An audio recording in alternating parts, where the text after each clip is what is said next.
नमस्कार, गार्गी क्लासेज में स्वागत है आपका।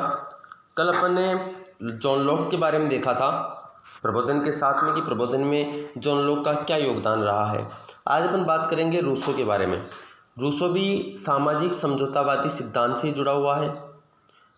एक थ्योरी बताता हूँ इसमें, जो सामाजिक समझौते सिद्धांत में अपन ने चर्चा की थी कि हॉब्स का जो समाज है, हॉब्स के समाज में जो सामाजिक समझौता है ये किस तरीके से होता है। शासक आता है बाहर से, ये समाज के लोग हैं, ये अपने अधिकार देते हैं इस व्यक्ति को, ये व्यक्ति इनके अधिकारों की रक्षा करता है और ये जो भी अधिकार बनाएगा ये शासक, वो सारे अधिकार इनके ऊपर लागू होंगे। यानी ये नागरिक इनका विरोध नहीं कर सकते हैं, शासक द्वारा बनाए गए कानून का विरोध नहीं कर सकते हैं, यानी ये शासक हो गया निरंकुश। इसलिए हॉब्स को पूर्ण सत्तावाद का जनक कहा जाता है। फिर अपन बात करें, इसके बाद अपन बात करते हैं जॉन लॉक के सामाजिक समझौते सिद्धांत में क्या हुआ था। ये समाज है और समाज में ये समाज और समाज में ही ये लोग हैं और इन लोगों में से ही एक व्यक्ति यहाँ पर शासक बनता है। 3 प्राकृतिक अधिकार, जीवन का अधिकार, स्वतंत्रता का अधिकार और समानता का अधिकार इस व्यक्ति को सौंप दिए जाते हैं।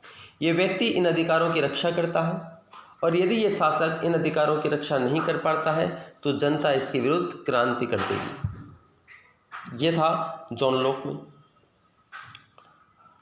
अब अपन बात करें यदि रूसो के बारे में, तो रूसो के सामाजिक समझौतेवादी सिद्धांत में क्या है, ये समाज है, इसमें शासक होगा ही नहीं। ये सारे जो लोग हैं यही शासक हैं।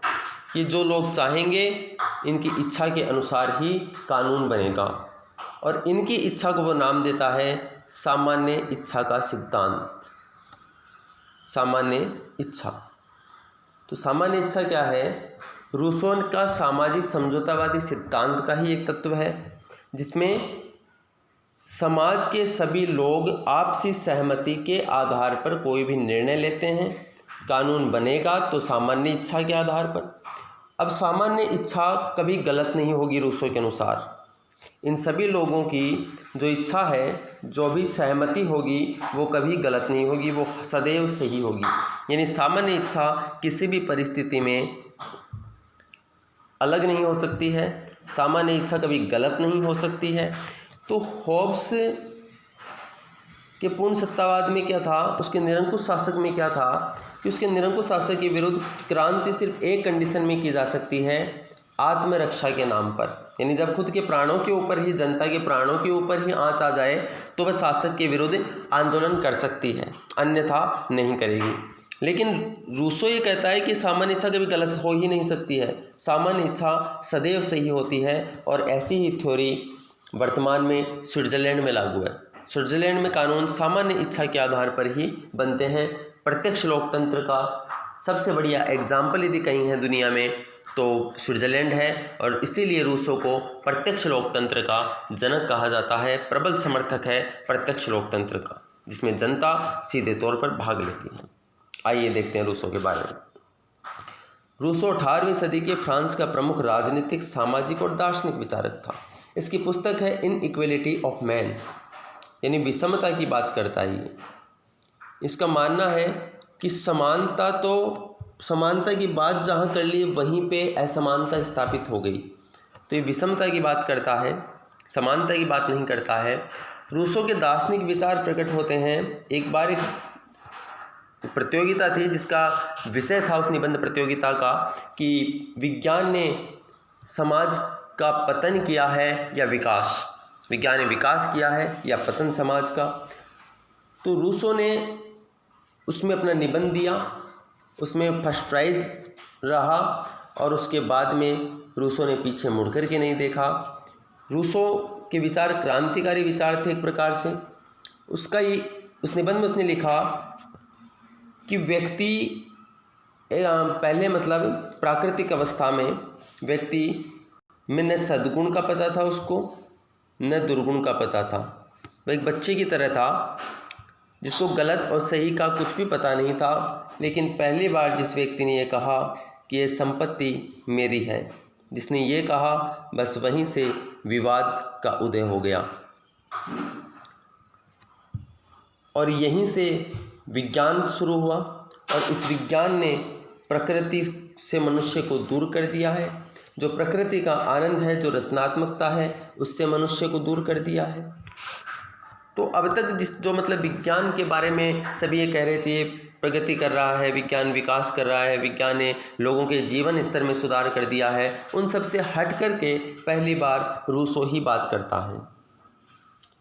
तो रूसो ने कहा कि मनुष्य अपने हजारों वर्ष के विकास क्रम में अपनी आर्थिक और यांत्रिक क्षमता को बढ़ा लिया, लेकिन इस क्रम में उसने नैतिकता का त्याग कर दिया।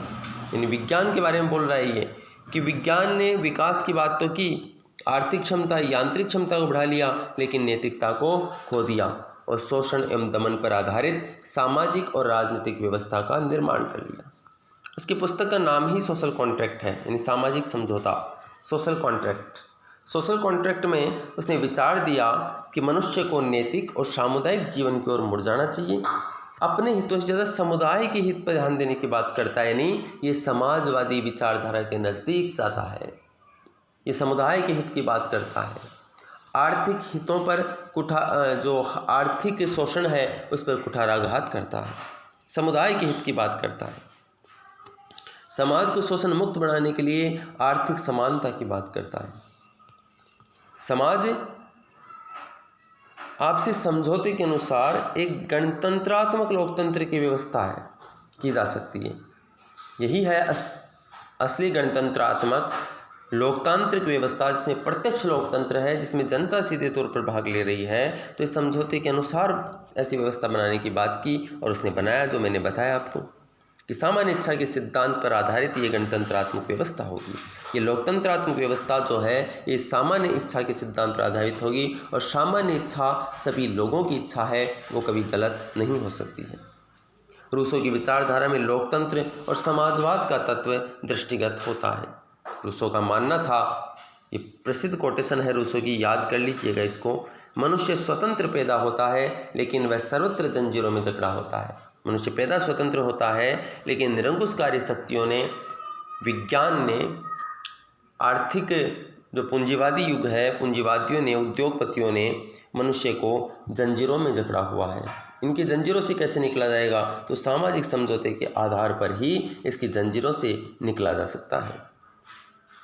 रूसो की व्यवस्था में एक बुनियादी गलती थी कि वह अपने आदर्शवादी लोकतंत्र के अंतर्गत नागरिकों के मूलभूत अधिकारों और शक्ति पृथक्करण के विचार को वंचित कर देता है। रूसो का कहना है कि सामान्य इच्छा ही मूलभूत अधिकार है, जो सामान्य इच्छा चाहेगी वो ही कानून बनेगा। तो मूलभूत अधिकारों की कोई बात नहीं की। शक्ति पृथक्करण यानी कानून बनाने वाली संस्था, कानून को लागू करने वाली संस्था और कानून की व्याख्या करने वाली संस्था एक ही है। कौन सी? वो है सामान्य इच्छा। यदि सामान्य इच्छा में ही ये सारी शक्तियाँ निहित है, तीनों शक्तियाँ, कानून बनाना, कानून लागू करना और कानून की व्याख्या करना, यानी विधायिका, कार्यपालिका और न्यायपालिका, तो ऐसी शक्ति निरंकुश शक्ति बन जाती है। और यही रूसो की सबसे बड़ी आलोचना होती है कि उसका सामान्य इच्छा का सिद्धांत निरंकुशवादिता का सिद्धांत है, जो होब्स के पूर्ण सत्तावाद से भी बहुत कठोर है। फिर भी ये माना जाता है कि 18वीं शताब्दी का प्रमुख विचारक था वो, जिसने फ्रांस की क्रांति को सबसे ज़्यादा प्रभावित किया। और नेपोलियन ने कहा था कि यदि रूसो नहीं होता तो फ्रांस की क्रांति ही नहीं होती। सेबाइन एक विचारक हुआ था। सेबाइन का कहना है कि फ्रांस की क्रांति का यदि कोई मुख्य कारण था तो इसमें सबसे प्रमुख कारण मैं रूसो को ही मानता हूँ। रूस और फ्रांस की क्रांति के अलावा जो समाजवादी विचार पनपे, देखिए उदारवाद आया, जॉन लॉक उदारवाद का जनक। उदारवाद आया पूंजीवाद की रक्षा के लिए, और पूंजीवाद में जब शोषण होने लगा तो आर्थिक समानता स्थापित करने के लिए आया समाजवाद। लेकिन समाजवाद आर्थिक समानता के लिए आया, लेकिन आर्थिक समानता की बात 1754 में रूसो ने की थी। तो ये माना जाता है कि समाजवादी विचार को भी उसने आगे बढ़ाया। ये रूसो के बारे में है। आगे अपन वोल्टेयर के बारे में, मॉन्टेस्क्यू के बारे में भी डिस्कस करेंगे। थैंक्स।